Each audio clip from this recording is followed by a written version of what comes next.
Mis queridos amigos y amigas, bienvenidos una vez más a este seminario titulado El tiempo ha llegado.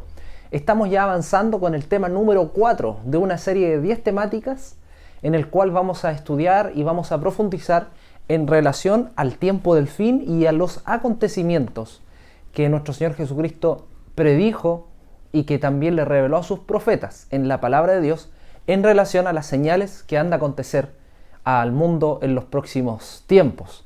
Sabemos ya que hay muchas señales que se han cumplido. Sabemos que las señales numéricas del libro de Daniel se han cumplido también. Pero es necesario seguir profundizando en estos temas relevantes en relación al gran conflicto entre el bien y el mal. Así que antes de orar, no te olvides suscribirte a este canal, comparte este mensaje con algún amigo, algún vecino, algún interesado en estudiar la Biblia.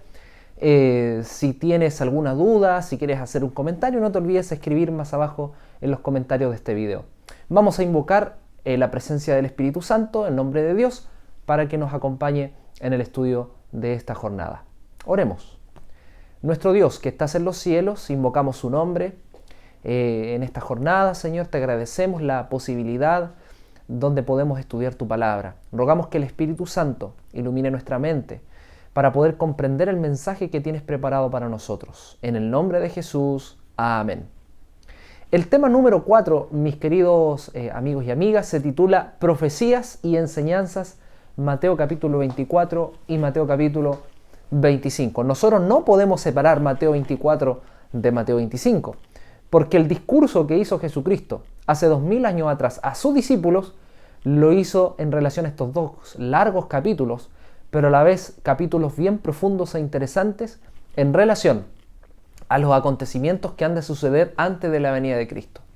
Así que vamos a leer un versículo que se repite con mucha frecuencia en el capítulo 24 de Mateo, que está allí en Mateo 24, dice así la palabra de Dios. Porque se levantarán falsos cristos y falsos profetas, y harán grandes señales y prodigios, de tal manera que engañarán, si es posible, aún a los escogidos. Nuestro Señor Jesucristo anunció que antes de su venida iban a venir falsos cristos y falsos profetas. Y eso lo repitió en varios versículos del mismo capítulo. Y lo repitió porque sabemos la relevancia de esto. Y no solamente la relevancia que mencionó Jesús, sino que además el cumplimiento que se ha realizado durante todos estos años en relación a esta profecía. No vamos a detenernos en averiguar qué personajes se han hecho llamar Jesucristo mismo, o qué personajes se han autoadjudicado el nombre de profetas y que Dios les revela mensajes. La lista es innumerable. Nosotros podríamos estar bastante tiempo aquí analizando las biografías de cada uno, viendo por qué se hacen llamar profetas, por qué se hacen llamar Cristo, pero solamente decirles que en el siglo XXI, en este tiempo, tenemos a personajes que se han hecho llamar el mismo Jesucristo. En Australia hay un personaje que dice ser la encarnación misma de Jesucristo, y que Él vino a este mundo y está con nosotros. De hecho, tiene una comunidad, un canal de televisión, etc. Y en fin, vemos varios personajes, varios nombres durante el siglo XX, siglo XXI, en este tiempo del fin.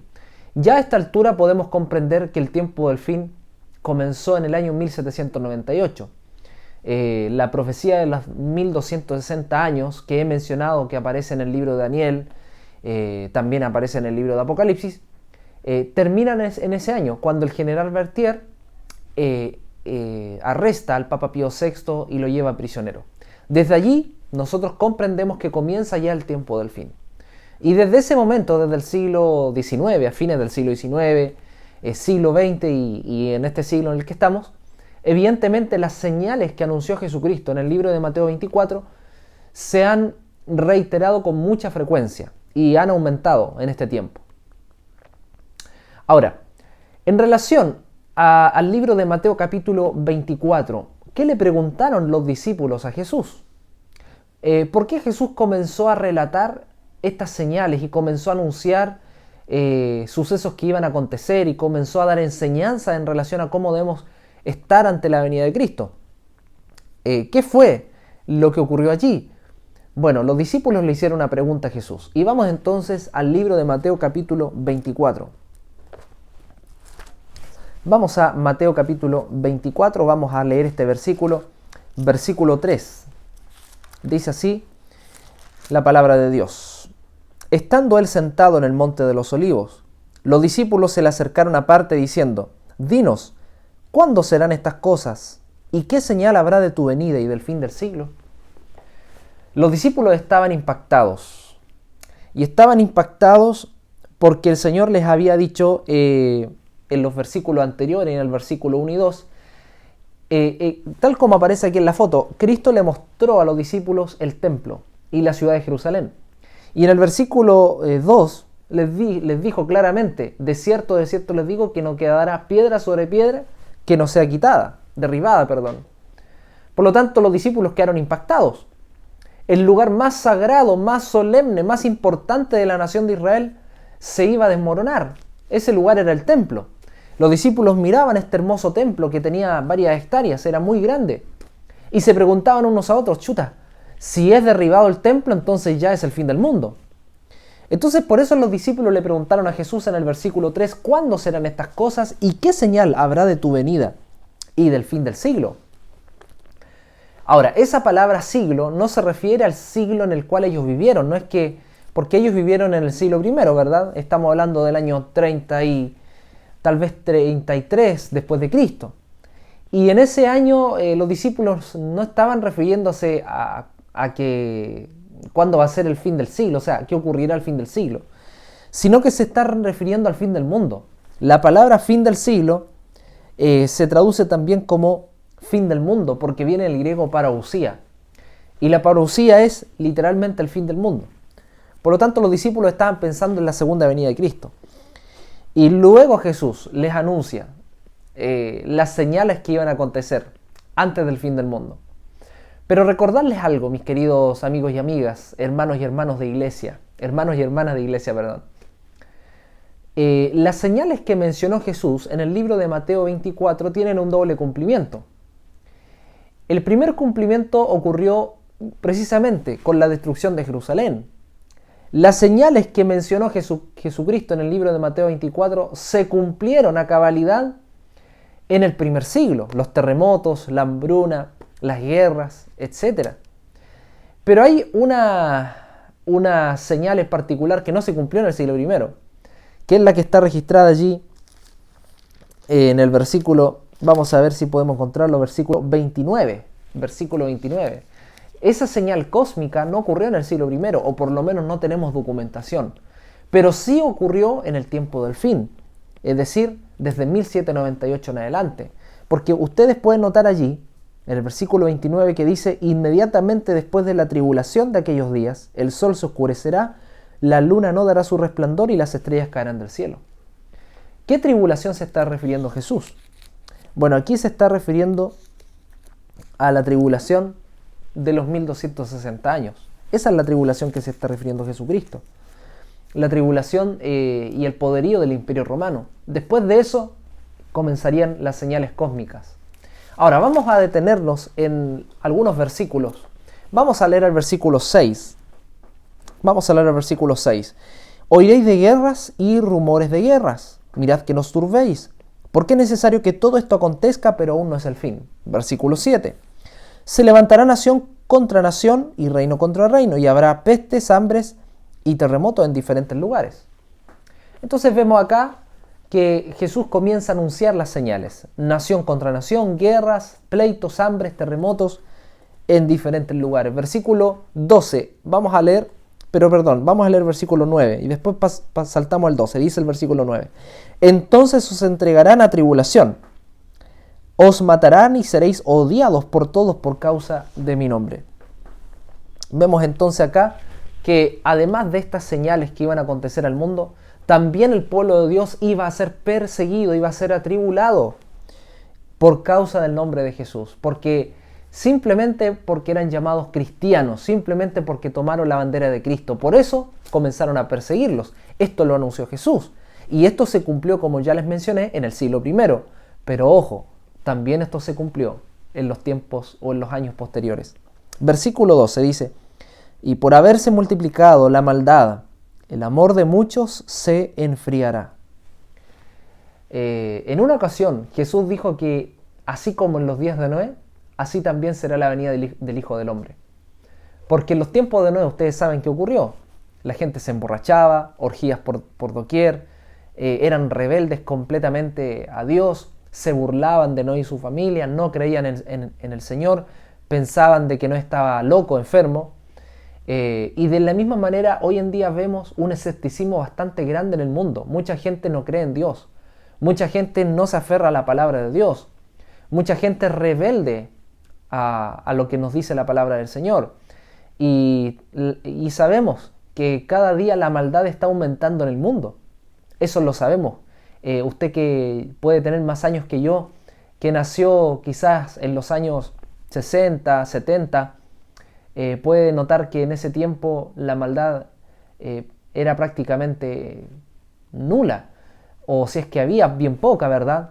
Pero sabemos que a causa principalmente de la droga, que la droga es increíble cómo la droga mueve masas y la droga genera violencia. Es increíble eso. No es lo único, obviamente, pero sabemos que con los años posteriores, con invenciones tecnológicas, con el tema de la droga, las pastillas, etcétera, todo esto fue generando más violencia en el mundo y Satanás de la misma manera trabaja incansablemente para que la maldad aumente en el mundo. Por eso el Señor dice que, y por haberse multiplicado la maldad, dice, el amor de muchos se enfriará. Versículo 13, pero el que persevere hasta el fin, este será salvo. Jesucristo dice que la maldad seguirá aumentando hasta el fin, pero el que persevere, el que busca a Dios, el que guarda sus mandamientos, será salvo. Aquí hay un llamado interesante para los fieles, para los que creemos en Él, para los que seguimos a Jesús. Si nosotros seguimos al Señor, tenemos el estandarte de Cristo, avanzamos con fe, guardando sus mandamientos y proclamando el Evangelio, ten la tranquilidad que a pesar que los cielos se derrumben, que a pesar de que hayan muchas muertes, que a pesar que el mar actúe con sagacidad y con violencia, que a pesar de que hayan rumores de guerras, recuerda, si tú perseveras con Jesús, vas a ser salvo. Nada te va a detener. Versículo 14. Y será predicado este evangelio del reino en todo el mundo para testimonio a todas las naciones y entonces vendrá el fin. Aquí nuestro Señor Jesucristo nos da la última señal de todas. O más que la última, creo que es la evidencia, es una señal poderosa que nos enseña algo muy interesante. Si el evangelio o cuando el evangelio llegue a los rincones más remotos de la tierra, cuando los millones de personas que no han abierto una Biblia, que tristemente sabemos, y quizás no es triste porque las sociedades bíblicas hacen un esfuerzo enorme por traducir Biblias y repartirlas alrededor del mundo. Y me imagino que ellos también tienen como misión y desafío seguir traduciendo, seguir sacando nuevas traducciones a otros idiomas para que esas traducciones lleguen a esos lugares. Pero déjame decirte que cuando ocurra de que la palabra de Dios o el mensaje del Evangelio llegue a las comunidades donde nunca se ha escuchado de Jesús, el Evangelio llegue a las comunidades donde nunca han tenido una Biblia, el Evangelio llegue a las comunidades donde nunca han presenciado un culto religioso, entonces, cuando ocurra eso, mis queridos amigos y amigas, vendrá el fin. Todavía en el mundo hay personas, y yo diría millones de personas en el mundo, que no tienen un ejemplar de la Biblia en su país. Quizás lo tienen, pero probablemente sabemos que no está en el idioma. Hay idiomas que la Biblia no está en su idioma, no sé si me hago entender, pero la Biblia se ha traducido a cientos de idiomas. Sin embargo, hay idiomas en los cuales aún no se ha traducido la palabra de Dios. Muy bien, avancemos entonces en relación a estos sucesos antes del fin. Nosotros vamos a leer el versículo 9 de Mateo 24 que dice así, y lo vamos a repetir, dice, entonces os entregarán a tribulación, os matarán y seréis odiados por todos por causa de mi nombre. Sabemos que la destrucción de Jerusalén y la destrucción del templo de Jerusalén en el año 70 después de Cristo, los romanos finalmente fueron los que destruyeron el templo. Muchos judíos se quedaron allí en su ciudad, otros se escaparon. y hubo una mortandad tremenda durante esos días, ¿verdad? Por lo tanto, aquí el Señor advierte que muchos van a ser atribulados y perseguidos por causa de su nombre. Y sabemos que los cristianos y los judíos fueron perseguidos en esa época, torturados, muertos, encarcelados, muertos de las formas más horribles que usted se puede imaginar.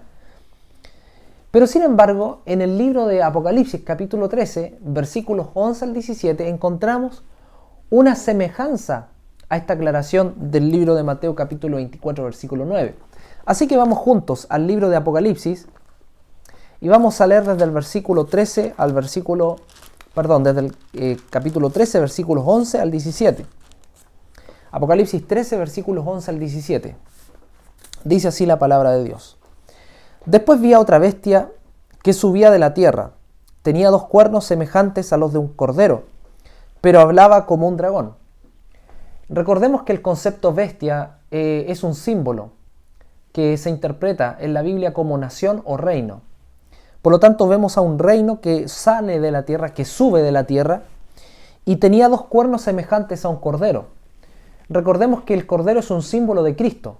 Por lo tanto, vemos acá a una nación que tiene a sus estatutos a Cristo, o por lo menos está basado en una constitución cristiana.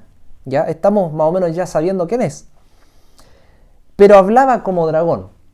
A pesar de que en su constitución está basado en los principios de la Biblia y de los mandamientos, el problema es que habla como dragón, es decir, es un falso profeta. Así como los falsos profetas se visten con una cara bonita, como dice Jesús, son como corderos, pero en el fondo son lobos. De la misma manera, esta nación, a pesar de la constitución basada en las Escrituras, habla como dragón, y sabemos que el dragón es Satanás. Versículo 12. Ejerce toda la autoridad de la primera bestia en presencia de ella, y hace que la tierra y sus habitantes adoren a la primera bestia, cuya herida mortal fue sanada. Mencioné brevemente en el tema anterior que la bestia que sale del mar es Roma papal, es el catolicismo. Y el catolicismo recibió una herida mortal en el año 1798, cuando el general Berthier arrestó al Papa Pío VI. Ellos recibieron esa herida mortal allí, dejaron de tener autoridad eclesiástica y política. Sin embargo, aquí dice que la herida mortal fue sanada, la de la bestia. Lo podemos leer incluso en los pasajes anteriores. Y esta herida mortal aún no ha sido sanada. El catolicismo sabemos que hoy en día sigue vigente, tienen su propio Estado, el Vaticano, ¿verdad?, que está en Roma, pero el catolicismo aún no ha sido sanado completamente, aún tiene esa herida mortal. ¿Y cuándo será sanado?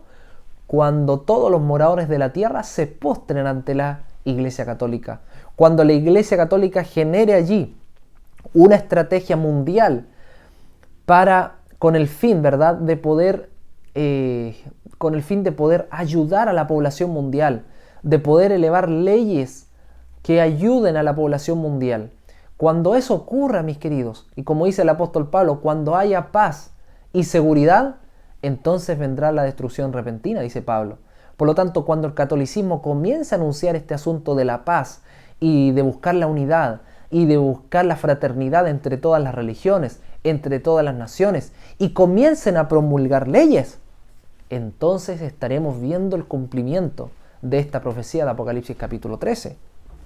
Por lo tanto, mis queridos amigos y amigas, vemos acá que esta otra bestia, que sabemos que no es la Iglesia Católica, hace señales en presencia de la bestia que es la Iglesia Católica, diciendo a los habitantes de la tierra que le hagan una imagen a la bestia que fue herida de espada y revivió.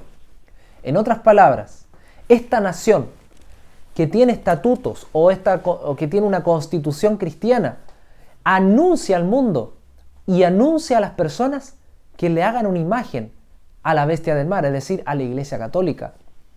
Recordemos que hacer una imagen es un símbolo que se intenta describir o se intenta interpretar como adorar a la Iglesia Católica. ¿Ya? Es como cuando un católico adora una imagen. De la misma manera, esta nación invita al mundo a postrarse y adorar a la Iglesia Católica. Versículo 15. Se le permitió infundir aliento a la imagen de la bestia, para que la imagen hablara e hiciera matar a todo el que no la adoraba. Por lo tanto, esta bestia, la bestia del mar, a través de su imagen, por supuesto que es un símbolo de adoración, hizo y mandó al mundo y a los adoradores de la tierra, a los moradores de la tierra, a que el que no seguía las leyes que habían establecido, iba a mandar a matar, dice acá, a los que no adoraban a la bestia del mar. Mis queridos, esto es muy grave. Va a llegar el tiempo en donde no solamente la Iglesia Católica va a promulgar con el apoyo de las naciones leyes que, entre comillas, favorecerán al mundo. No solamente ocurrirá eso, sino que además va a mandar a matar y ejecutar y encarcelar a los que no obedecen a esas leyes. Ahora, yo como hijo de Dios, que guardo los mandamientos y procuramos como iglesia guardarlos, ¿qué pasaría, por ejemplo, si la Iglesia Católica dice, os da una ley que no interfiere con los 10 mandamientos? ¿Vamos a tener problemas en aceptarla? Por supuesto que no vamos a tener ningún problema. Pero imagínense, si la Iglesia Católica comienza a dar una ley o promulgar una ley que interfiere con los 10 mandamientos, ¿va a ser un problema para nosotros? Ahí sí que va a ser un problema. Porque va a llegar el tiempo en donde se va a instalar una ley dominical. Eso lo vamos a estudiar un poquito más adelante. Pero solamente decirles que esta ley dominical va a generar que muchos la obedezcan, pero los que no deseen y los que guardan los mandamientos de Dios y saben que el sábado es el día de reposo, van a tener problemas. No vamos a ahondar en los detalles de esta ley. Solamente decirles un ejemplo, versículo 16. Y hacía que a todos, pequeños, grandes y ricos, pobres, libres y esclavos, se les pusiera una marca en la mano derecha o en la frente. O sea, todos los tipos, todas las clases sociales, todas las personas con diferentes rubros, con diferentes funciones, todas están siendo invitadas a recibir la marca de la bestia en su mano derecha o en su frente. No es que va a ser una marca literal, no es que nos van a poner un sello acá en la mano derecha y en la frente. No es un código de barra como algunos enseñan, sino que simplemente es una señal espiritual que se va a poner de forma espiritual en la mente. Es decir, todo aquel esclavo libre, como dice acá, el rico, el pobre, que acepte y abrace las leyes promulgadas por la Iglesia Católica, va a recibir la marca de la bestia. A eso se refiere el versículo. Vamos a leer ahora el versículo 17. Y que ninguno pudiera comprar ni vender, sino el que tuviera la marca o el nombre de la bestia o el número de su nombre. Es decir, los que reciban la marca de la bestia, ninguno va a poder comprar ni vender.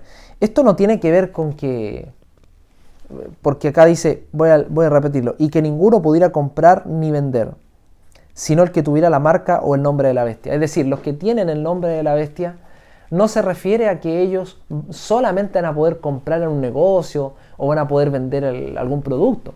No quiere decir que los que no reciban la marca de la bestia no van a poder comprar ni vender literalmente.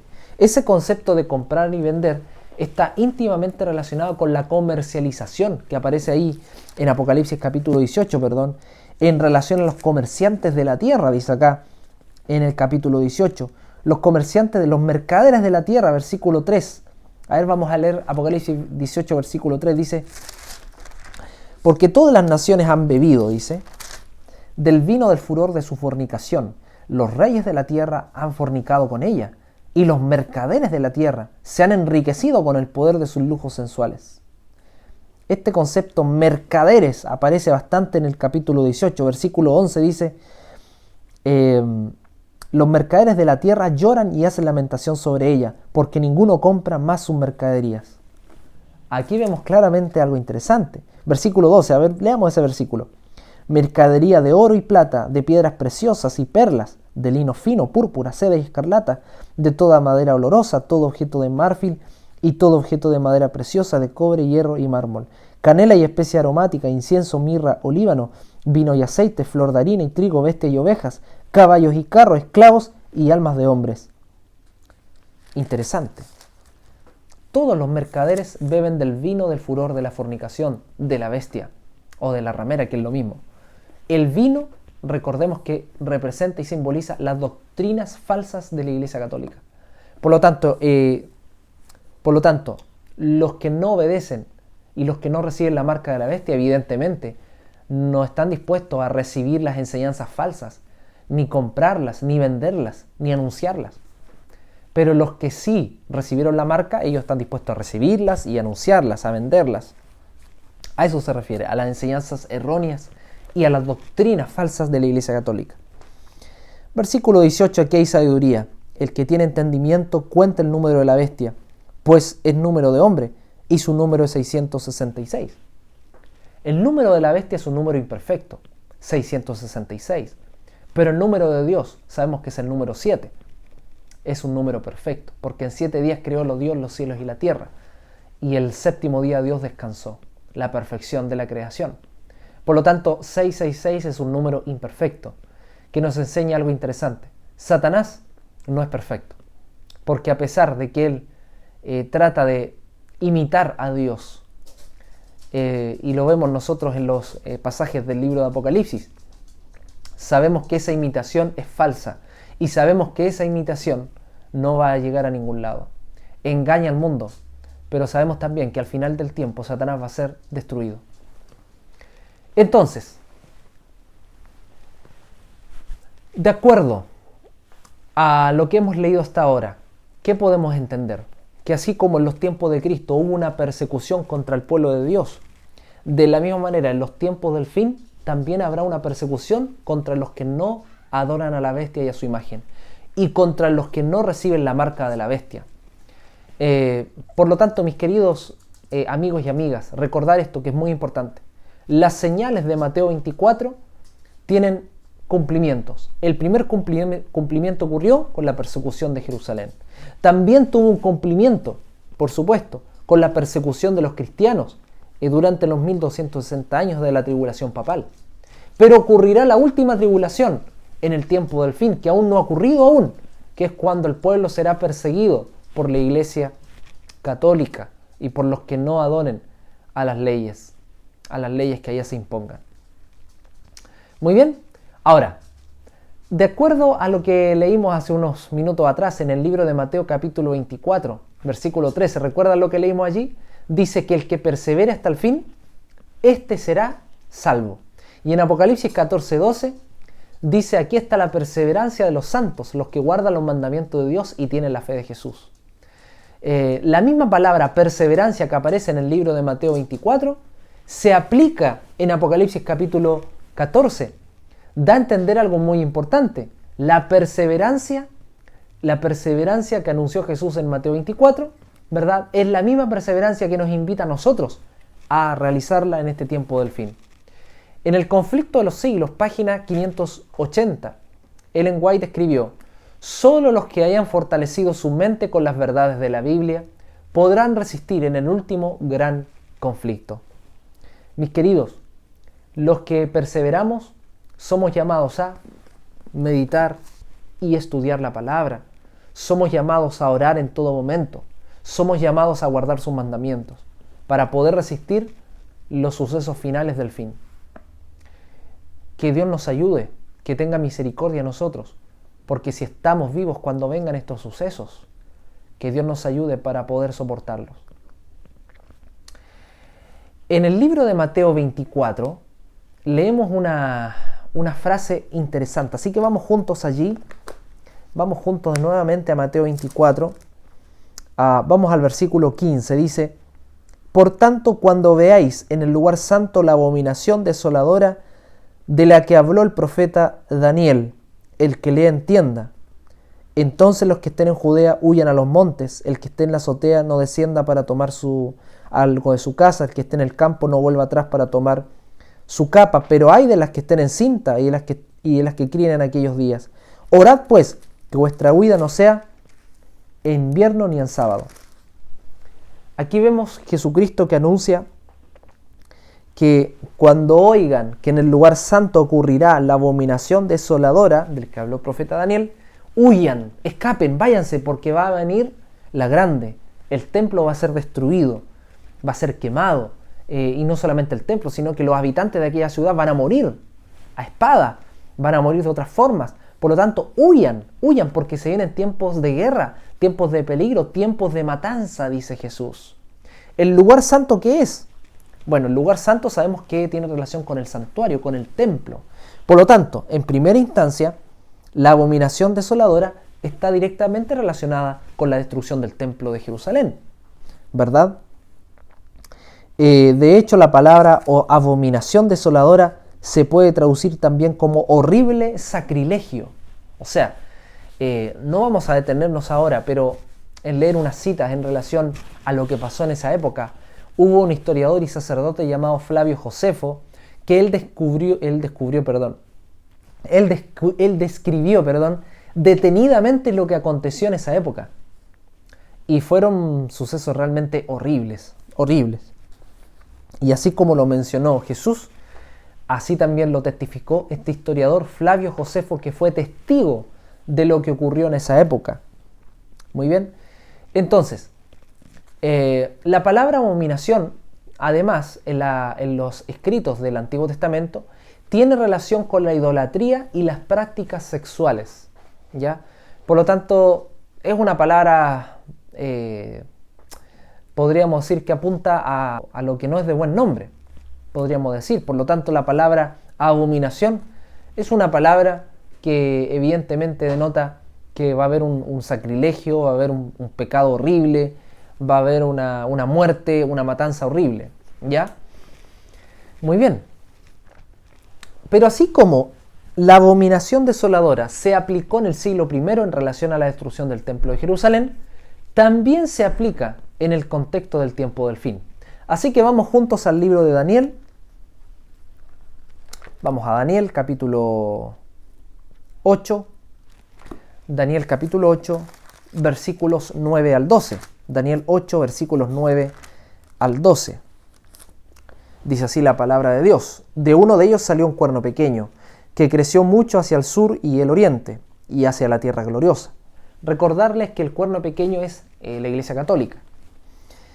Creció hasta llegar al ejército del cielo, y parte del ejército de las estrellas se echó por tierra y las pisoteó. El ejército del cielo que se menciona acá, también podemos comprenderlo a la luz de la Biblia, que el ejército del cielo y parte de las estrellas, dice acá, tiene relación no con los ángeles precisamente, ojo, sino que tiene relación con el pueblo de Dios. Por lo tanto, la Iglesia Católica pisoteó, persiguió al pueblo de Dios. Esta aclaración de que las estrellas del cielo o el ejército del cielo tiene que ver con el pueblo de Dios, usted lo puede buscar allí con tranquilidad en el libro de Éxodo, capítulo 12, versículo 41, que se habla acerca de las huestes en relación al pueblo de Israel. Muy bien. Y también las estrellas que tienen relación con el pueblo está en Daniel 12:3. Muy bien, continuemos, versículo 11.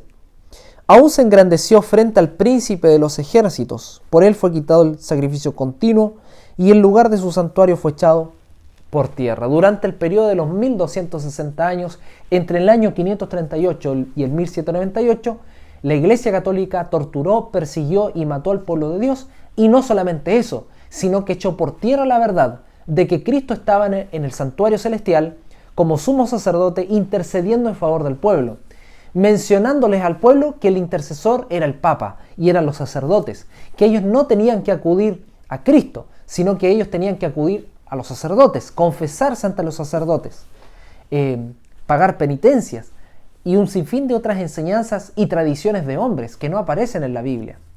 Por lo tanto, la abominación desoladora no ocurrió solamente en el siglo I, sino que la abominación desoladora, es decir, la destrucción del santuario celestial a través de este cuerno pequeño, no es que la destruyó literalmente, no es que fue al cielo y la destruyó, no. Se refiere a que echó por tierra la verdad de que había un santuario en el cielo, sino que el Papa y la Iglesia Católica comenzó a enseñar de que ellos eran la autoridad de Cristo en la tierra como iglesia y por lo tanto a ellos solamente debían adorar. Eso es muy peligroso y eso ocurrió. Y la abominación desoladora se cumplió en la Iglesia Católica y no específicamente la Iglesia Católica, sino que en el acto que hizo la Iglesia Católica durante 1260 años. Y ojo, eso también ocurrirá cuando la Iglesia Católica reciba o cuando sea sanada de su herida mortal. Recuerden eso, porque el mundo adorará a la Iglesia Católica y las enseñanzas de ellos, la gente ya no buscará la Biblia, la gente se olvidará de las enseñanzas de la palabra, porque estarán hechizados y engañados con las doctrinas de la Iglesia Católica. Ahora bien, antes de que venga Jesús, el Señor nos dio una enseñanza bien particular. La enseñanza de las 10 vírgenes. Ustedes ya la han escuchado seguramente. En el libro de Mateo 25, desde el versículo 1 al 13, Jesús nos da la enseñanza de estas 10 vírgenes. Así que vamos juntos, vamos a leer rapidito acá Mateo 24, versículos 1 al 13. 25, perdón, del 1 al 13. Vemos acá que el Señor menciona que el reino de los cielos, versículo 1, será semejante a 10 vírgenes que tomando sus lámparas salieron a recibir al novio. ¿Por qué se le llama virgen? La palabra virgen sabemos lo que es literalmente, pero aquí Jesús está utilizando un símbolo. Entonces vemos acá a la iglesia vemos acá, representada en 10 vírgenes, por supuesto, y que tenían lámparas. Todas ellas tenían lámparas. Versículo... pero antes de continuar, ¿qué simboliza la lámpara? Bueno, de acuerdo al libro de Salmos 119-105, el salmista David mencionó: lámpara es a mis pies tu palabra y lumbrera mi camino. Por lo tanto, las lámparas, de acuerdo al libro de Salmos, representan a la palabra de Dios. Por lo tanto, vemos acá que esta es una iglesia cristiana que enseña y que guarda la palabra de Dios. Y todos ellos estaban esperando al novio. Sabemos que el novio es el marido, que es Cristo, por lo tanto, estaban esperando a Cristo en su venida. Versículo 2, perdón. 5 de ellas eran prudentes y 5 insensatas. Había un problema entre estas 10 vírgenes. 5 de ellas eran fieles y 5 de ellas eran insensatas, dice acá el pasaje. Versículo 3. Las insensatas, tomando sus lámparas, no tomaron consigo aceite. Les faltaba sensatez, les faltaba ser más fieles a Dios, porque a pesar de que creían en Dios, a pesar de que conocían la Biblia, a pesar de que enseñaban el Evangelio, les faltaba algo muy relevante: el aceite. Versículo 4. Pero las prudentes tomaron aceite en sus vasijas juntamente con sus lámparas. Como el novio tardaba, cabecearon todas y se durmieron. Todas ellas tenían aceite, pero las 5 insensatas tenían menos aceite que las prudentes. Y dejaron prendidas sus lámparas, y como Jesús no llegó o se tardó en llegar, ellas cabecearon esa noche y durmieron. Pero despertaron con el clamor y escucharon: he aquí, versículo 6, viene el novio, salid a recibirlo. Entonces todas aquellas vírgenes se levantaron y arreglaron sus lámparas. Y las insensatas dijeron a las prudentes: dadnos de vuestro aceite, porque nuestras lámparas se apagan. Vemos acá que cuando escucharon que el novio venía, entonces las prudentes fueron a recibirlo, pero las insensatas estaban preocupadas porque se les había acabado el aceite. ¿Y qué pasó? Versículo 9. Pero las prudentes respondieron, diciendo: para que no nos falte a nosotras y a vosotras, id más bien a los que venden y comprad vosotras mismas. Las insensatas tuvieron que ir a comprar aceite. Pero ¿qué ocurrió? Versículo 10. Mientras ellas iban a comprar, llegó el novio, y las que estaban preparadas entraron con él a la boda, y se cerró la puerta. Después llegaron también las otras vírgenes, diciendo: Señor, ábrenos. Pero él les respondió, dijo: de cierto os digo que no os conozco. Velad pues, porque no sabéis el día ni la hora en que el Hijo del Hombre va a venir. Las insensatas volvieron, pero ya era demasiado tarde. Las prudentes se habían ido con el novio, y las insensatas le dijeron: Señor, ábrenos. Pero el Señor le respondió: no os conozco. Qué triste, ¿eh? Qué fuerte. Es decir, nosotros podemos creer en Dios, podemos ir a la iglesia, podemos leer la Biblia, podemos enseñar la Biblia, pero hay un problema: no tenemos al Espíritu Santo. Vivimos un cristianismo superficial. Creemos que estamos a cuentas con Dios, creemos que estamos haciendo las cosas bien, pero no estamos siendo guiados por el Espíritu Santo. Y ese es un engaño horrible. Mis queridos y mis queridas, la importancia en este tiempo de ser guiados por el Espíritu Santo, la importancia de clamar al Espíritu Santo para que nos guíe, para que nos use, para que nos fortalezca, para que nos llene, es muy importante. Porque si nosotros no somos llenos del Espíritu, no somos guiados por el Espíritu Santo, entonces estamos en graves problemas. Porque independientemente si creemos, independientemente si vamos a la iglesia, independientemente si predicamos el Evangelio, si no estamos llenos del Espíritu Santo, no sirve de nada. Eso les pasó a las vírgenes insensatas. Ella escribió, Ellen White, en el libro Palabras de Vida del Gran Maestro, página 338, en relación a las 10 vírgenes, lo siguiente: el Espíritu obra en el corazón del hombre de acuerdo con su deseo y consentimiento, implantando en él una nueva naturaleza. Pero las personas representadas por las vírgenes fatuas se contentaron con una obra superficial. No conocen a Dios, no han estudiado su carácter, no han mantenido comunión con Él. Por lo tanto, no saben cómo confiar, cómo mirar y vivir. Su servicio a Dios degenera en formulismo. Ella mencionó literalmente que la obra de las vírgenes insensatas fue una obra superficial, porque nunca mantuvieron una comunión con el Señor, porque nunca derramaron su alma ante Dios, porque nunca se esforzaron para mantenerse del lado de Cristo, porque nunca se esforzaron para que su carácter sea transformado. También vemos otra enseñanza que está en el libro de Mateo 25, y es acerca de las parábolas de los talentos. Ustedes saben que el Señor mencionó que en el reino de Dios hubo un hombre que, yéndose lejos, dice el versículo 14, llamó a sus siervos y les entregó sus bienes. Este hombre, el dueño, les entregó a uno 5 talentos, a otro le entregó 2 talentos y a uno le dio 1 talento. El de 5 talentos utilizó esos 5 talentos, invirtió en esos 5 talentos y multiplicó esos 5 talentos. El de 2 talentos también multiplicó esos 2 talentos, invirtió en esos 2 talentos y ha ganado otros 2 talentos. ¿Y qué le dijo el Señor? En el versículo 23, bien, buen siervo y fiel, sobre poco has sido fiel, sobre mucho te pondré, entra en el gozo de tu Señor. Pero el que recibió 1 talento, no invirtió en ese talento, no trabajó ese talento, sino que la Biblia dice que lo guardó. Versículo 18 dice, pero el que recibió 1, hizo un hoyo en la tierra y escondió el dinero de su Señor. No hizo nada con ese talento, lo escondió, no lo aprovechó, no lo invirtió, no lo produjo, no lo trabajó. ¿Y qué pasó con aquel? Versículo 26, respondiendo su Señor le dijo, siervo y malo y negligente, ¿sabías que ciego donde no sembré y que recojo donde no esparcí? Por tanto debías haber dado mi dinero a los banqueros, y al venir yo hubiera recibido lo que es mío con los intereses. Quitadle pues el talento y dadlo al que tiene 10 talentos. Mis queridos, nosotros como cristianos hemos sido dotados de dones y talentos.